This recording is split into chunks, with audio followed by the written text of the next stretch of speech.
Salut, salut! Dans cette capsule, on va apprendre à générer, à afficher en fait du texte à l'écran.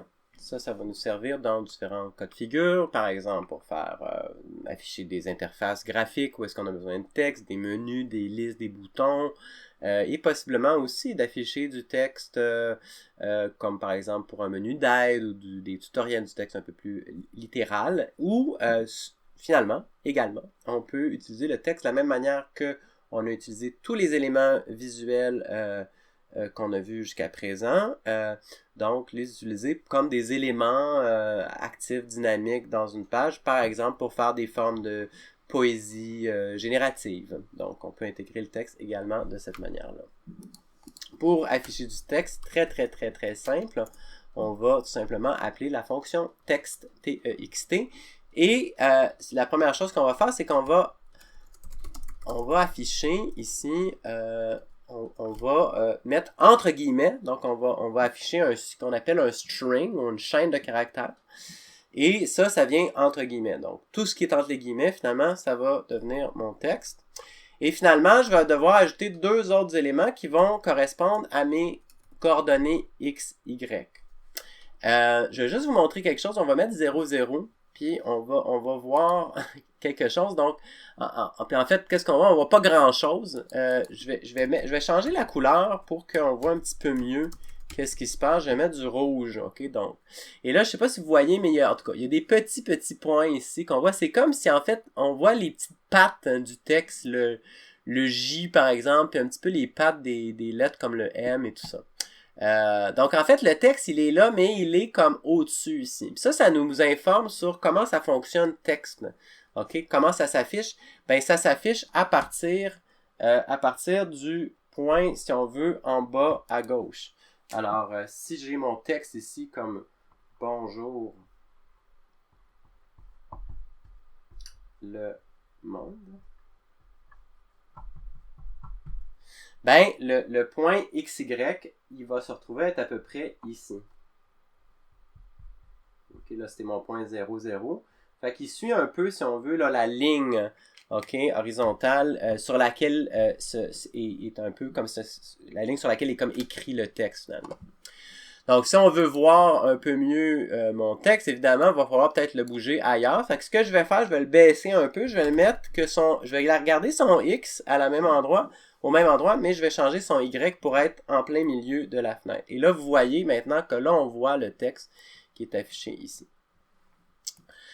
Première chose qu'on voudrait peut-être vouloir faire, c'est l'agrandir, le texte, parce qu'il est un peu petit. Donc, il y a une fonction très simple qui est réservée en fait au texte, c'est la fonction textSize. Celle-là va nous permettre de définir la taille qu'on veut en pixels. Fait que mettons, je mets 100. On va avoir ça. Bon, c'est pas si pire. Je vais mettre un petit peu moins, je vais mettre 80, mettons. Ok, fait que là j'ai 80 pixels de taille. Bon, fait que ça, première étape. Maintenant, je vais vous montrer quelque chose aussi. On va repositionner le texte au milieu, donc en plein centre. Ah, il dépasse un peu, à cause de... Je vais baisser ça un peu encore. Je vais mettre à 50, tiens. Donc, la taille du texte à 50. Fait que vous voyez que là, mon texte, il est comme aligné, là, à partir de la gauche. OK. Donc, si on voulait l'aligner autrement, donc par exemple, on voudrait l'aligner à partir de la droite. Il y a une fonction qui s'appelle textAlign. OK? Et elle prend un paramètre qui est une valeur comme ça en lettres majuscules, c'est des noms qui sont réservés. Vous l'aurez deviné, c'est soit left, qui est le défaut, ça c'est la valeur par défaut, si on fait rien, c'est left. C'est soit right, ça c'est alignement à partir de la droite, donc là le texte s'écrit comme à partir de la droite, ou sinon c'est center pour l'aligner en plein centre. Donc, à partir de là, ben il y a toutes sortes de choses qu'on peut faire. Premièrement, première chose, ben la position ici, on pourrait la mettre ailleurs. Fait que par exemple, je peux la mettre à mon mouse X, mouse Y, mettons, ok? Donc, je peux l'aligner à ce moment-là à l'endroit où ma souris va se trouver. Okay? Déjà, ça génère quand même des effets quand même assez intéressants. Évidemment, il y a une trace ici, vous savez pourquoi. C'est parce que j'ai pas fait mon background. J'ai pas mis mon background, réinitialiser mon background. Donc, si je réinitialise mon background, à ce moment-là, j'aurais pu cet effet-là de trace. Parce qu'à chaque fois, je réefface la surface. Finalement, dernière chose peut-être à indiquer, c'est que on peut aussi, en fait, on peut se servir de ces textes-là pour venir afficher des variables aussi. Fait que par exemple, admettons que je voudrais indiquer ouais, ce que je vais donner un exemple, je vais indiquer mettons position de la souris position de la souris, tiens, ok, 2 points.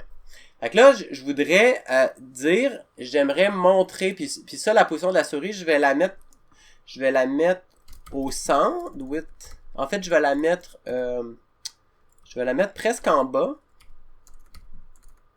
Je vais la mettre à partir de 0x, puis je vais mettre, mettons, 8 fois, donc à 90% de la hauteur, on va dire, ok? Fait que je vais mettre ça, voyons voir qu'est-ce que ça donne. Ici, position, ah oui, mon alignement est encore au centre, donc peut-être que ça, je voudrais le mettre, je voudrais le remettre à gauche, là, l'alignement. Position de la souris, bon, fait que là, j'ai position de la souris, ça me dit pas encore quelle est la position de la souris. Je vais mettre ça un peu... si je mets ça à height direct, ça va être direct en bas. Je vais mettre ça à 10 puis height moins 10. Ok, des petits ajustements. Juste pour dire que ma position, ça va être là. Maintenant, ce que j'aimerais ici, c'est afficher ici, là, à la suite de position de la souris. J'aimerais qu'on voit la position de la souris. Mouse X, mouse Y. Comment je peux faire ça? Donc, pour ça, là, je donne un petit avant-goût de comment ça fonctionne les strings.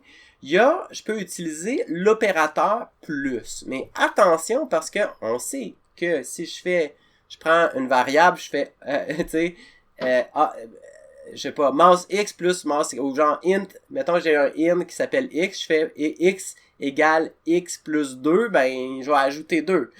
Mais le plus, quand on l'applique à un string, donc à une chaîne de caractères, si je fais position de la souris plus mouse X, qu'est-ce que ça fait, ça? Qu'est-ce que ça veut dire? Si j'additionne un chiffre avec un string, c'est un peu bizarre. Mais voyons voir. En fait, le plus, à ce moment-là, va être interprété pour effectivement me redonner la variable que j'ai ajoutée et il va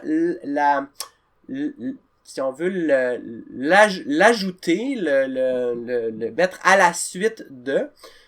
en anglais, on veut dire append ou concat, souvent comme terme pour dire qu'on... Donc, en bon français, c'est le verbe concaténer. Je pense pas que c'est un verbe. Mais l'idée, c'est ce que ça veut dire, c'est qu'on va comme venir ajouter à la suite de la chaîne de caractères pour créer une nouvelle chaîne de caractères. Et ces plus-là, on peut même les chaîner. Je peux faire plus masse X, plus virgule, ok, entre guillemets. Si je mets juste virgule, marchera pas. Je mets juste virgule comme ça, là, ça fonctionnera pas parce que c'est comme j'ai une virgule en plein milieu. Il faut que je la mette entre guillemets, ok? Donc, virgule espace, par exemple. Fait que là, je vais avoir ma position de la souris. Je vais avoir position de la souris, j'ajoute mouse X, j'ajoute virgule, j'ajoute mouse Y, et tout ça, je vais venir afficher ça ici en bas à droite. Donc, ça peut être une façon, par exemple, d'afficher toutes sortes de choses. Des fois, les gens, par exemple, se font des jeux vidéo, ils affichent le score à travers ça, le nombre de points de vie, etc., etc. Donc, libre à vous d'en faire ce que vous voulez.